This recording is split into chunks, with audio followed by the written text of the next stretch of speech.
సంగారెడ్డి పట్టణం 36వ వార్డులో మాజీ కౌన్సిలర్ ఉదయభాస్కర్ ఆధ్వర్యంలో ఉగాది వేడుకలు ఘనంగా నిర్వహించారు. నల్లపోచమ్మ దేవాలయం ప్రాంగణంలో పంచాంగ శ్రవణం, పచ్చడి వితరణ చేశారు. అలాగే సాయంత్రం నూతనంగా గెలిపోయిన కౌన్సిలర్లకు సన్మానం ఏర్పాటు చేశారు. ఈ కార్యక్రమంలో ముఖ్య అతిథిగా మున్సిపల్ చైర్మన్ కూర వనితా సంతోష్ పాల్గొన్నారు. సంగారెడ్డి పట్టణ ప్రజలకు ఉగాది శుభాకాంక్షలు తెలియజేశారు. అలాగే పేలాల లడ్డూల ఎగురవేసే కార్యక్రమంలో భక్తులు ఉత్సాహంగా పాల్గొన్నారు.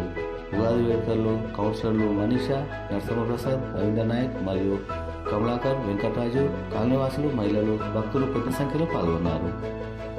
చాలా మూడోసారి కూడా అతి భారీ మెజారిటీతో గెలిపించి ఈసారి మన సంగారెడ్డి మున్సిపల్ చైర్మన్ గా వారిని మన అందరం కలిసి ఎన్నుకోవడం జరిగింది.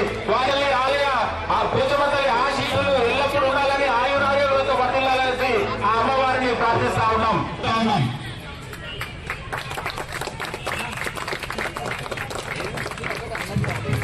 కోరుతా ఉన్నాం.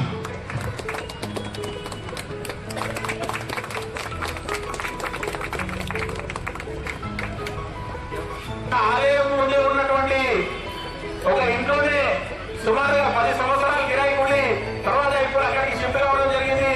వారు కూడా చిన్నప్పటి నుంచి కష్టపడి ఈ రోజు కౌన్సిలర్ స్థాయికి ఎదిగారు. వారికి కూడా అమ్మవారి ఆశీస్సులు, వారు ఆయుర్వేదాలతో వర్తిల్లాలని అమ్మవారిని ప్రార్థిస్తా ఉన్నాం.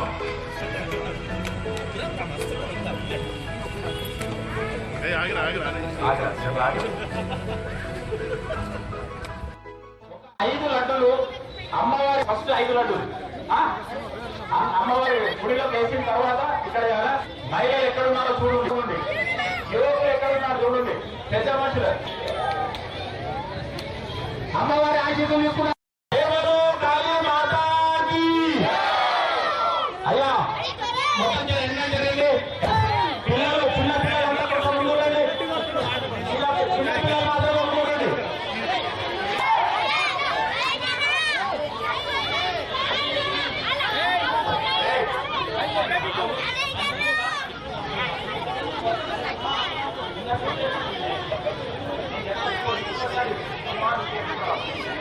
పిల్లల సౌండ్ చాలా గట్టి ఉన్నారు.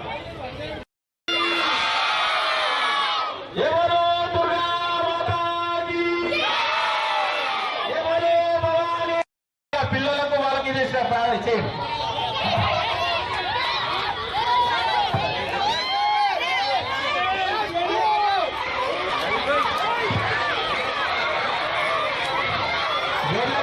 మహిళలు ఉన్నారు.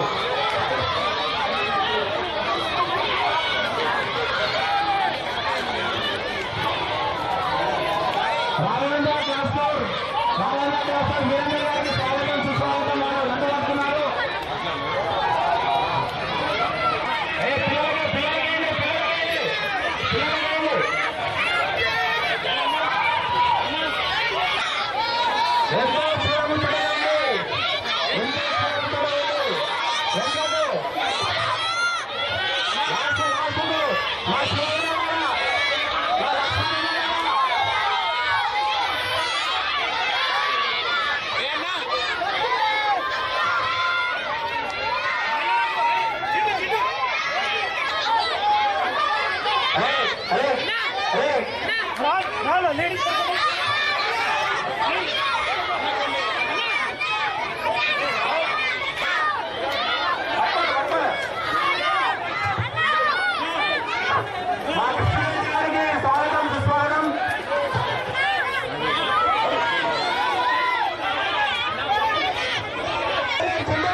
గిఫ్ట్ ఇవ్వడం జరుగుతుంది.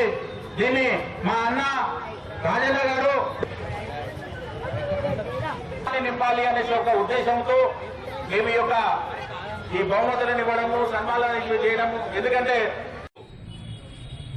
మంజిరా నగర్లో వెలిసిన పోచమ్మ ఆలయ ప్రాంగణంలో ఉన్నటువంటి భక్తులకు, కాలనీవాసులకు ప్రతి ఒక్కరికి కూడా శ్రీ పరాభవ నామ సంవత్సర ఉగాది శుభాకాంక్షలు తెలియజేస్తా ఉన్నాం.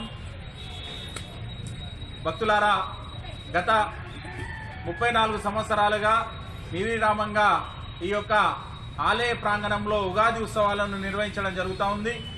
ఆ ఉగాది ఉత్సవాలలో భాగంగా ఈరోజు ఉగాది పర్వదినాన్ని పురస్కరించుకొని ఈరోజు ఉగాది ఉత్సవాలను నిర్వహించడం జరుగుతూ ఉంది. ఇంతకుముందే మా పంతులు కిషన్ పంతులు గారిచే పంచాంగ శ్రవణ పఠన కార్యక్రమాన్ని నిర్వహించుకోవడం జరిగింది. ఇంకా సేపట్లో కాలనీ పురవీధుల గుండా తిరిగేసి వచ్చేసి ఆలయ ప్రాంగణంలోకి వచ్చేసిన తర్వాత లడ్డుల ఉత్సవం చేయడం జరుగుతూ ఉంది. ఈ లడ్డుల ఉత్సవం పిల్లలు, పెద్దలు, మహిళలు, వృద్ధులు అందరూ పాల్గొని ఈ యొక్క కార్యక్రమాలను కూడా మీరందరూ దిగ్విజయం చేయవలసిందిగా మీ అందరినీ మరొకసారి కోరుతూ, గత 34 సంవత్సరాల నుంచి చేస్తున్నటువంటి ఈ యొక్క ఉగాది కార్యక్రమాలే కాకుండా సంవత్సరంలో ఇక్కడ నుంచి స్టార్ట్ అయినటువంటి అనేక పండుగలను కూడా ఇక్కడ నిర్వహించుకోవడం జరుగుతూ ఉంది. వినాయక చవితి కానీ, బతుకమ్మ కానీ, దీపావళి, దసరా అన్ని పండుగలను కూడా ఈ యొక్క ప్రాంగణంలో మనం అందరం కలిసి మీ అందరి ఆశీర్వాదంతో, అమ్మవారి ఆశీస్సులతో మనం ఈ యొక్క కార్యక్రమాలన్నీ నిర్వహించుకుంటున్నాం. ఇక ముందు కూడా పిల్లలందరూ అందరినీ కలుపుకొని పండుగలు నిర్వహిస్తున్నారు. సంతోషం. ఇక్కడ ఉగాది పండుగను పురస్కరించుకొని కొత్తగా ఎన్నికైన నన్ను, మా తోటి కౌన్సిల్ సభ్యులను ఇక్కడ పిలిచి సన్మానించినందుకు అందరికీ పేరు పేరున కృతజ్ఞతలు. మా మున్సిపాలిటీ నుంచి ఇప్పుడైతే ఇక్కడ రాజు గారు మరియు ఉదయభాస్కర్ అన్న గారు ఇంకెవరు పెద్దలు మున్సిపాలిటీ నుంచి ఏమైనా సేవలు ఉంటే మీరు నిర్మమాటంగా, నిస్సంకోచంగా ఎప్పుడైనా మాతోని మా మున్సిపల్ సేవలు ఇంకేమైనా అవసరం ఉంటే చేయడానికి ముందుంటాం. ఎందుకంటే చూస్తూనే ఆలయం అభివృద్ధి జరుగుతూపోతుంది. ఇంకా ఏమైనా మున్సిపల్ నుంచి నిధులు కావాలంటే మీరు ఇక్కడ ఉన్న భాస్కర్ అన్న కానీ, రాజన్న కానీ ఇంకెవరైనా మాకు తెలియజేస్తే ఖచ్చితంగా ఈ ఆలయ అభివృద్ధికి, ఈ కాలనీ అభివృద్ధికి మున్సిపల్ పరంగా మేము తోడుంటామని ఈ సందర్భంగా తెలియజేస్తూ మాకు అవకాశం ఇచ్చిన ప్రతి ఒక్కరికి ధన్యవాదాలు తెలియజేస్తున్నాను. అక్కడ రామ్ మందిర్లో భజన మరియు అక్కడ కూడా లడ్డూల కార్యక్రమం స్టార్ట్ అయింది. జగ్గారెడ్డి గారు అక్కడికి వచ్చి ఉన్నారు. నువ్వు అక్కడికి పోవాల్సి ఉంది. అన్యతా భావించొద్దు. మిగతా కార్యక్రమాన్ని పెద్దలు మా భాస్కర్ అన్న ఉన్నాడు, రాజ్బాబు ఉన్నాడు, మా ప్రసాద్, రవినాయక్, మా కౌన్సిల్ సభ్యులందరూ కూడా ఉంటారు. మీరందరూ కూడా సంతోషంగా ఉండాలి. ఇంకా దినదిన అభివృద్ధి చెందాలి. అందరికీ పరాభవ నామ సంవత్సర ఉగాది పండుగ శుభాకాంక్షలు తెలియజేస్తున్నాం.